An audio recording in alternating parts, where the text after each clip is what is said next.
Hello नमस्कार दोस्तों, मैं हूं राजीव और आप देख रहे हैं झारखंड अपडेट। दोस्तों चलिए शुरू करते हैं झारखंड अपडेट के आज के इस सेशन को।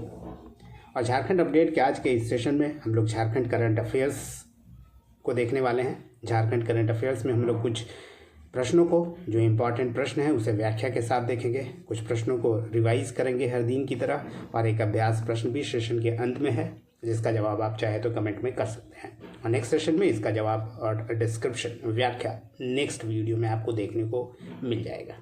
और इसका पीडीएफ बहुत जल्द मैं आपको अवेलेबल करा दूंगा टेलीग्राम चैनल पे, और टेलीग्राम चैनल का लिंक डिस्क्रिप्शन में है। झारखंड अपडेट के नाम से ही चैनल है, आप उसे ज्वाइन कर सकते हैं जहां आपको पीडीएफ मिलता रहेगा। तो आइए शुरू करते हैं 24 जनवरी के आज के इस इम्पॉर्टेंट सेशन को, जो कि झारखंड करंट अफेयर्स का सेशन है। और सेशन की शुरुआत करते हैं लास्ट वीडियो के अभ्यास प्रश्न से। और यह अभ्यास प्रश्न था, झारखंड सरकार ने कितने बीज ग्राम यानी सीड विलेजेस विकसित करने का निर्णय लिया है? 10, 20, 50 या 100? दोस्तों झारखंड सरकार ने 10 बीज ग्राम यानी सीड विलेजेस विकसित करने का निर्णय लिया है। चलिए इसके बारे में थोड़ा डिटेल में जान लेते हैं। दोस्तों आपको बता दें कि झारखंड में झारखंड सरकार ने उच्च गुणवत्ता वाला बीज यानी हाई क्वालिटी सीड जो किसान हैं झारखंड के, उन्हें उपलब्ध कराने के लिए 10 बीज ग्राम सीड विलेजेस विकसित करने का निर्णय लिया है। और इसके लिए एक एमओयू भी हुआ है। झारखंड की जो कृषि मंत्री है, कृषि पशुपालन एवं सहकारिता विभाग की मंत्री शिल्पी नेहा तिर्की की मौजूदगी में 10 गाँवों के साथ एमओयू पर भी हस्ताक्षर किया गया। आपको बता दें, जब ये गांव के जो किसान हैं, सीड विलेजेस जो 10 हैं, ये जब सीड उपज होगा, इसका जो हाई क्वालिटी का सीड होगा, इसे झारखंड सरकार खरीदेगी और फिर झारखंड के अन्य जिलों के किसानों को ये हाई क्वालिटी सीड उपलब्ध कराएगी सब्सिडी दर पर, ताकि पूरे राज्य में हाई क्वालिटी का सीड्स और प्रोड्यूस हो सके। इस दौरान मड़ुआ उत्पादन करने वाले राज्य के 1400 किसानों के खातों में डीबीटी के माध्यम से 3000 रुपये प्रति एकड़ के हिसाब से प्रोत्साहन राशि भी भेजी गई है। आपको बता दें, पिछले कुछ दिनों पहले झारखंड सरकार ने यह निर्णय लिया था कि कोई भी व्यक्ति अगर 1 एकड़ पे मोटा अनाज उपजाता है तो उसे प्रति एकड़ 3000 रुपये की दर से उसे प्रोत्साहन राशि दिया जाएगा, और अधिकतम 5 एकड़ तक उपजाने वाले को यह रकम दिया जाएगा, यानी अधिकतम 15,000 रुपये। और इसी सिलसिले में 1400 किसानों को मड़ुआ उत्पादन करने के लिए, जो कि मोटा अनाज है, उसके लिए 3000 रुपये की दर से प्रोत्साहन राशि किसानों को उपलब्ध कराई गई। डीबीटी के माध्यम से उनके खाते में ट्रांसफ़र किया गया। चलिए दोस्तों आगे बढ़ते हैं, और अब झारखंड के कुछ नए जो करंट अफेयर्स हैं उसे हम लोग देखते हैं। World global tribal queen competition 2025 की वर्ल्ड ट्राइबल क्वीन की विजेता कौन बनी है? ऋचा तिर्की, पूजा लकड़ा, अभिजल कंडूलना या अलीशा गौतम उरांव? आपको बता दें, जो क्वीन कंपटीशन उड़ीसा में आयोजित किया गया, उसमें झारखंड की पूजा लकड़ा वर्ल्ड ट्राइबल क्वीन टाइटल हासिल करने में सफल रही है। वैसे अभिजल कंडूलना और अलीशा गौतम को भी अलग अलग प्रकार का टाइटल इसमें मिला है। आइए इसके बारे में भी हम लोग डिटेल में जानते हैं। यानी दोस्तों ऑप्शन बी जो है इसका सही उत्तर है। वर्ल्ड ट्राइबल क्वीन की विजेता बनी है पूजा लकड़ा। आपको बता दें कि पूजा लकड़ा जो ग्लोबल ट्राइबल क्वीन कंपटीशन हुआ भुवनेश्वर में, उसमें वर्ल्ड ट्राइबल क्वीन टाइटल जीतने में सफल रही है। और इसका जो आयोजन हुआ था कंपटीशन का, जो world global tribal queen competition था, इसका आयोजन भुवनेश्वर में रामादेवी विमेंस यूनिवर्सिटी में आयोजित किया गया था। और world global tribal queen competition 2025 के नाम से ये आयोजन किया गया था। वहीं झारखंड की 3 युवतियों का इसमें टाइटल हासिल हुआ है, और इसमें पूजा लकड़ा जो कि रांची की रहने वाली है, इसे ट्राइबल क्वीन वर्ल्ड का खिताब मिला है। इसके अलावा खूंटी की अभिजल कंडूलना को ट्राइबल क्वीन अर्थ का खिताब मिला है, जबकि अलीशा गौतम उरांव जो कि रांची की रहने वाली है स्पेशल ज्यूरी अवार्ड से सम्मानित किया गया, यानी स्पेशल ज्यूरी अवार्ड हासिल करने में सफल रही है अलीशा गौतम उरांव जो कि रांची की है। इसके अलावा ट्राइबल ग्लोबल क्वीन यूनिवर्स का भी आयोजन इसी दौरान किया गया था, जिसमें जिम्बाब्वे की तंडाई ग्वाटीपे को हासिल हुआ है ट्राइबल ग्लोबल क्वीन यूनिवर्स का खिताब। इसके अलावा भारत के अलावा लगभग 20 देशों की जो सुंदरियां हैं ट्राइबल क्वीन जिसे कह सकते हैं, 20 अलग अलग देशों से यहाँ आई थी पार्टिसिपेट करने, जिसमें से विजेताओं को सम्मानित किया गया और अलग अलग टाइटल से नवाजा गया है।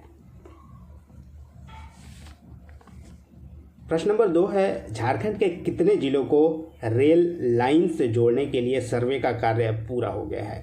1, 2, 4 या 5?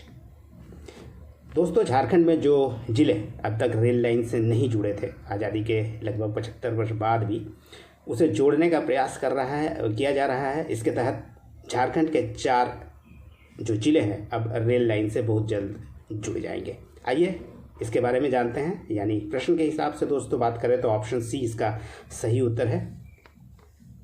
आपको बताते हैं, रांची रेलवे डिवीज़न के अंतर्गत आने वाला जो 4 जिला है, गुमला, खूंटी, सिमडेगा और चतरा, इन सभी को रेल लाइन से जोड़ने के लिए सर्वे का काम पूरा कर लिया गया है और ये 4 जिले अब देश के रेल नेटवर्क से जुड़ जाएंगे। आपको बता दें, इसमें जो 3 जिला है, गुमला, खूंटी और सिमडेगा, ये तीनों ही जिले जो हैं दक्षिणी छोटा नागपुर प्रमंडल के अंतर्गत आते हैं और एक चतरा जो है ये उत्तरी छोटा नागपुर जिले का उत्तरी छोटा नागपुर प्रमंडल का एक हिस्सा है, जबकि बाकी 3 सिमडेगा, गुमला और खूंटी उत्तरी छोटा नागपुर प्रमंडल का जिला है। और ये चारों जिलों को अब देश के रेल नेटवर्क से जोड़ दिया जाएगा। गुमला, खूंटी, सिमडेगा जिले को पहले से जो संचालित रांची लोहरदगा रेल मार्ग है उसके साथ जोड़ा जाएगा, जबकि चतरा को रांची हजारीबाग रेल मार्ग से जोड़ने की तैयारी चल रही है। इसके लिए Jharkhand rail infrastructure development corporation limited ने सर्वे का काम पूरा कर लिया है और रेलवे मंत्रालय को ये रिपोर्ट भेज दिया गया है। किस किस लाइन को जोड़ा जाना है, आइए इसके बारे में भी आपको बता दें। कुल 120 किलोमीटर जो है लंबी रेल लाइंस बिछाई जानी है, जिसमें से लोहरदगा से गुमला के बीच 75 किलोमीटर, गुमला से सिमडेगा 43 किलोमीटर, हटिया से खूंटी 20 किलोमीटर और हजारीबाग से चतरा 42 किलोमीटर की दूरी को रेल मार्ग से जोड़ा जाएगा। और नया रेल मार्ग जो है कुल 120 किलोमीटर की रेल लाइन है जो झारखंड में बनाया जाना है। आपको बता दें कि पिछले वर्ष 2024 में देश के 4 राज्यों झारखंड, उड़ीसा, छत्तीसगढ़ और पश्चिम बंगाल के 7 जिलों को कवर करते हुए 2 नई रेल लाइंस और एक मल्टी ट्रैकिंग प्रोजेक्ट को स्थापित करने के लिए केंद्र सरकार ने अगस्त 2024 में 6,500 करोड़ रुपए आवंटित किया था। इसके लिए मंजूरी दी थी इस रेल प्रोजेक्ट के लिए और उसी के तहत झारखंड का ये जो रेल लाइन कनेक्शन का काम है वो पूरा किया जा रहा है। चलिए दोस्तों आगे बढ़ते हैं और अगले प्रश्न को देखते हैं। और अगला प्रश्न है और प्रश्न नंबर 3 है, झारखंड का कौन सा विश्वविद्यालय नेशनल एकेडमिक डिपॉजिटरी के तहत विद्यार्थियों के डाटा अपलोड करने के मामले में झारखंड में अव्वल रहा है? Vinoba Bhave university, Vinod Bihari Mahato Koyalanchal university, Jamshedpur women's university या बिरसा एग्रीकल्चर यूनिवर्सिटी। जो दोस्तों ये 4 ऑप्शन है, चारों में अगर बात करें एकेडमिक डिपॉजिटरी के मामले में, नेशनल डिपॉजिटरी के मामले में सर्वश्रेष्ठ जो झारखंड में रहा है पहले नंबर पर वो विनोबा भावे यूनिवर्सिटी रहा है, यानी ऑप्शन ए इसका सही उत्तर है, विनोबा भावे यूनिवर्सिटी। आइए इसके बारे में भी आपको डिटेल में बता देते हैं। नेशनल एकेडमिक डिपॉजिटरी यानी दोस्तों एक तरह से डिजिटल बैंक कह सकते हैं, डिजिटल ये कह सकते हैं कि ये एक ऐसा जगह है जहाँ पे आप किसी भी तरह का डिजिटली जो आपका सर्टिफिकेट है वो रखा जा सकता है, डिजिटल पर्स कह सकते हैं इसे। इसी के तहत विद्यार्थियों के डाटा अपलोड करने के पूरे करने में झारखंड का विनोबा भावे विश्वविद्यालय जो हजारीबाग है वो प्रथम स्थान पर रहा है। अब इस संबंध में आपको बता दें कि विनोबा भावे यूनिवर्सिटी झारखंड का एकमात्र विश्वविद्यालय है जिसने 1,20,000 लगभग विद्यार्थियों के डाटा को अपलोड कर दिया है, यानी 1 लाख से अधिक मार्कशीट और डिग्रीज नेशनल एकेडमिक डिपॉजिटरी में सही अपलोड कर दिया गया है। यानी जो भी छात्र हैं उनका जो certificates marksheets Vinoba Bhave university का है वो सारा अपलोड कर दिया गया है इस नेशनल एकेडमिक डिपॉजिटरी में। अब कोई भी छात्र अपने सर्टिफिकेट्स या मार्कशीट्स या डिग्रीज देखना चाहता है तो वो डिजी लॉकर में जाकर इसे देख सकता है, या कोई भी व्यक्ति जिसके पास उसका लिंक है, उस विद्यार्थी का आधार कार्ड से लिंक्ड है ये, और किसी भी विश्वविद्यालय में या किसी भी ऑफिशियल जो पदाधिकारी हैं इसे आसानी से देख सकते हैं। अब फिजिकल किसी भी सर्टिफिकेट्स को यहाँ वहाँ ले जाने की आवश्यकता नहीं पड़ेगी छात्रों को इसके तहत। इसके अलावा विनोद बिहारी महतो कोयलांचल विश्वविद्यालय जो धनबाद में है, ये दूसरे स्थान पर इस मामले में रहा है डाटा अपलोड के मामले में, और इसने लगभग 81,000 विद्यार्थियों के डाटा को सही अपलोड कर दिया है।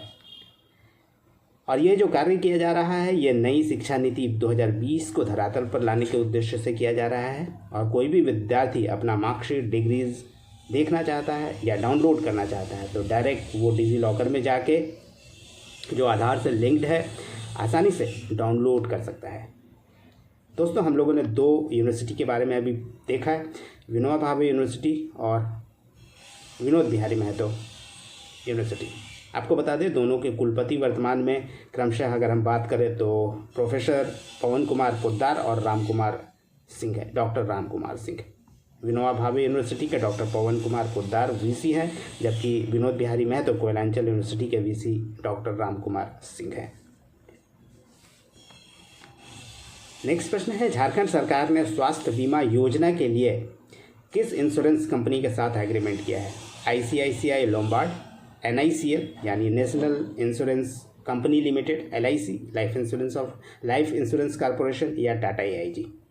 इसका सही उत्तर है दोस्तों टाटा AIG के साथ झारखंड सरकार ने जो एग्रीमेंट किया है स्वास्थ्य बीमा के लिए, जो झारखंड के जो रिटायर्ड कर्मचारी या वर्किंग कर्मचारी हैं उनके लिए यह स्वास्थ्य बीमा लाया गया है। आइए इसके बारे में भी डिटेल में जानते हैं। आपको बता दें कि झारखंड सरकार ने Tata AIG general insurance company के साथ एक एग्रीमेंट किया है जिसके तहत स्वास्थ्य बीमा योजना आम लोगों तक पहुंचाया जाना है। और झारखंड कैबिनेट जो है राज्यकर्मियों और पेंशनर के लिए यह योजना शुरू कर रही है, जिसके लिए मंजूरी अभी हाल ही में दी गई है स्वास्थ्य बीमा योजना को। और सामान्य बीमारी के तहत 5 लाख रुपए, जबकि गंभीर बीमारी के तहत 10 लाख रुपए तक का कैशलेस इलाज इस स्वास्थ्य बीमा योजना के तहत किया जा सकता है। दोस्तों, इसका डिटेल 2-3 वीडियो पहले में हम लोगों ने देख लिया है, और इसे हम लोग जो मुख्य चीज़ है उसे हम लोग देख लेते हैं। दोस्तों, सामान्य बीमारी में 5 लाख रुपए, जबकि गंभीर बीमारी में 10 लाख रुपए तक का इलाज किया जा सकेगा इस योजना के तहत। और झारखंड के जो 1.75 लाख कर्मी हैं यानी 1,75,000, जबकि 2,25,000 जो रिटायर्ड कर्मी हैं वो सभी इसका लाभ ले सकते हैं। और योजना के तहत उनके जो आश्रित हैं, जो कर्मी हैं, उनके आश्रितों को भी इसका लाभ मिलेगा, सुविधा मिलेगा। इसके अलावा बीमा जो है ये इसका कवरेज में शामिल होने वाले जो राज्य कर्मी हैं जो रिटायर्ड हैं उनके लिए भी व्यवस्था की गई है, और जो राज्यकर्मी हैं उनके लिए भी। और जो राज्यकर्मी जो वर्किंग है उन्हें जो 1,000 रुपये दिया जाता है मेडिकल अलाउंस, उसमें से 500 रुपये की कटौती की जाएगी। जबकि जो सेवानिवृत्त हैं यानी जो रिटायर्ड है उसके लिए ये ऐच्छिक है, वो चाहे तो इससे जुड़ सकते हैं, न चाहे तो नहीं जुड़ सकते हैं। इसके लिए जो रिटायर्ड है उन्हें 6,000 रुपये एक मुश्त साल में जमा करना पड़ेगा। जो रिटायर्ड कर्मचारी हैं उन्हें अगर इस स्वास्थ्य बीमा योजना का लाभ लेना चाहते हैं तो। नेक्स्ट प्रश्न को देखते हैं, और ये 5वां नंबर प्रश्न है, रांची जिले के किस स्थान पर झारखंड सरकार द्वारा रिम्स 2 का निर्माण 2 वर्षों की अवधि में करा लिया जाएगा? नामकुम, कांके, दुर्वा या सिल्ली? दोस्तों, इसका जो स्थापना किया जाना है, निर्माण किया जाना है रिम्स 2 का, ये कांके में रिनपास के पास निर्माण किया जाएगा। आपको बता दें कांके में रिनपास की ज़मीन पर 1,074 करोड़ रुपए की लागत से और 110 एकड़ ज़मीन पर और लगभग 700 बेड वाली ये रिम्स की शुरुआत बहुत जल्द झारखंड में होने जा रही है। आपको बता दें जो वर्तमान में रिम्स है उसके ऊपर लोड कुछ ज़्यादा होने के कारण अब ये नया रिम्स 2 के नाम से एक और रिम्स कांके में बनाया जा रहा है। रिम्स 2 में जो मेडिकल की पढ़ाई है उसकी भी व्यवस्था होगी, यानी मेडिकल कॉलेजेस की भी व्यवस्था होगी, जिसमें 100 अंडर ग्रेजुएट और 50 पोस्ट ग्रेजुएट सीटें भी उपलब्ध होंगी। 200 से 250 सुपर स्पेशलिटी बेड की भी व्यवस्था इस कॉलेज एंड हॉस्पिटल में किया जाएगा।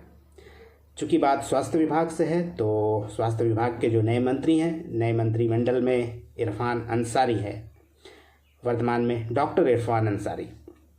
ये वर्तमान में स्वास्थ्य, चिकित्सा, शिक्षा और परिवार कल्याण विभाग देख रहे हैं। इसके अलावा और भी 2 विभाग इन्हें देखने को दिया गया है, आपदा प्रबंधन विभाग और खाद्य सार्वजनिक वितरण एवं उपभोक्ता मामले विभाग। तो ये था दोस्तों इम्पॉर्टेंट जो झारखंड के करंट अफेयर्स के प्रश्न हैं। अब बारी है रिवीजन की। हम लोग कुछ पुराने प्रश्नों को हर दिन जैसा रिवीजन करते हैं, आज भी कर लेते हैं। और इसके तहत जो आज का पहला प्रश्न है, झारखंड विधानसभा चुनाव 2024 में कितने निर्दलीय प्रत्याशियों ने जीत दर्ज की है? आपको दोस्तों बता दें कि झारखंड में एक भी निर्दलीय प्रत्याशी नहीं जीता है इस बार, क्योंकि जो 81 सीटें थी उसमें सारे सीटें किसी न किसी दल को मिला है, किसी न किसी पार्टी ने जीती है। झारखंड के कितने पूर्व मुख्यमंत्री या मुख्यमंत्रियों को झारखंड विधानसभा चुनाव 2024 में हार का सामना करना पड़ा? दोस्तों बता दें कि इसमें से एक भी नहीं, इसका उत्तर भी कह सकते हैं कि एक भी नहीं, यानी 3 मुख्यमंत्री इस बार पूर्व मुख्यमंत्री इस बार चुनाव लड़ रहे थे और तीनों ने ही जीत हासिल की है। अगर हम लोग मुख्यमंत्री हेमंत सोरेन की बात करें तो ये बरहेट से चुनाव लड़ रहे थे, साहेबगंज, जबकि बाबूलाल मरांडी जो मुख्यमंत्री हैं उनकी बात करें तो वो धनबाद से चुनाव लड़ रहे थे, और एक और सरायकेला से लड़ रहे थे, ये हैं चंपई सोरेन जो सरायकेला से चुनाव लड़ रहे थे, और ये तीनों ही अपने अपने विधानसभा क्षेत्र में चुनाव जीत गए हैं। मलखान सिंह सिसोदिया कविता पुरस्कार 2023 से किसे पुरस्कृत करने की घोषणा की गई है? आपको बता दें कि अनुज लुगुन को इस पुरस्कार से 2024 में सम्मानित किया गया है। युवा कवि हैं और कई पुरस्कारों से इन्हें सम्मानित किया जा चुका है। बिरसा मुंडा की 150वीं जयंती पर जारी स्मारक सिक्का को किस टकसाल या मिंट में तैयार किया गया है? दोस्तों आपको बता दें कि 15 नवंबर 2024 को बिरसा मुंडा की 150वीं जयंती के अवसर पर भारत के प्रधानमंत्री द्वारा इसे जारी किया गया, इस सिक्के को, जो मुंबई में तैयार किया गया है। इसके बारे में दोस्तों आपको बता दें, जो इसका वज़न है ये 40 ग्राम का है, और इसके अगर परिधि की बात करें, सरकमफरेंस का, तो इसकी जो कुल परिधि है वो 44 mm है। ये आम लोगों के लिए नहीं है, जो कॉइन कलेक्टर्स हैं उनके लिए है, यानी आम लोगों के लिए ये उपलब्ध नहीं होगा ये सिक्का।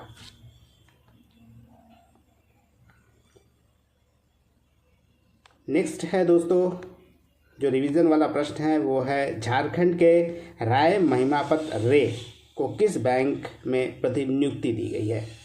ये है दोस्तों राय महिमापत रे, जो झारखंड के अधिकारी हैं, उन्हें वर्ल्ड बैंक में प्रतिनियुक्त किया गया है।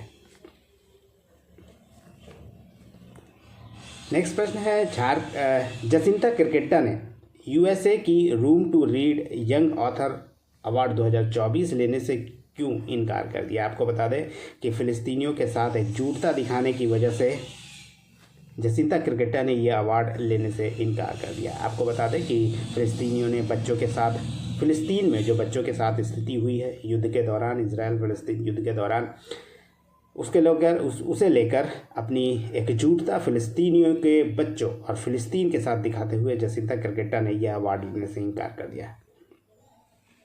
2024 में स्पोर्ट्स स्टार एसेस अवार्ड में बेस्ट कारपोरेट अवार्ड का पुरस्कार किसे प्रदान किया गया है? ये दोस्तों टाटा स्टील को प्रदान किया गया है। डॉक्टर अंबेडकर सेवाश्री राष्ट्रीय पुरस्कार 2023 किसे दिया गया है? ये दिया गया है दोस्तों डॉक्टर अजय वर्मा को।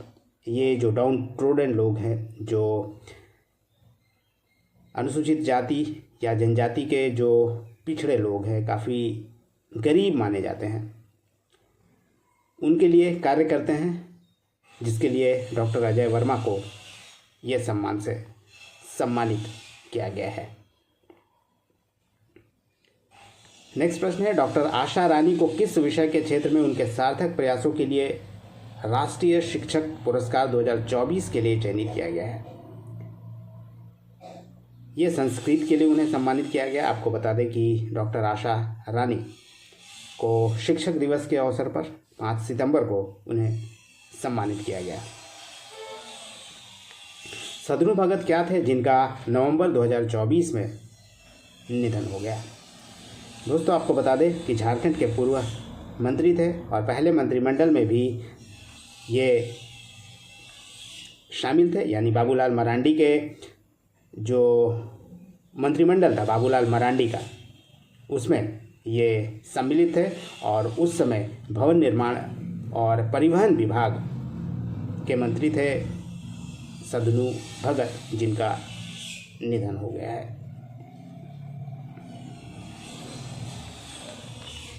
दोस्तों, अब बारी है आज के अभ्यास प्रश्न की। आइए आज के अभ्यास प्रश्न को देख लेते हैं। और आज का जो अभ्यास प्रश्न है जो आपके लिए है, जिसका जवाब आप कमेंट में कर सकते हैं। और यह प्रश्न है, संदीप दास किस खेल से जुड़े खिलाड़ी थे जिनका जमशेदपुर में निधन हो गया?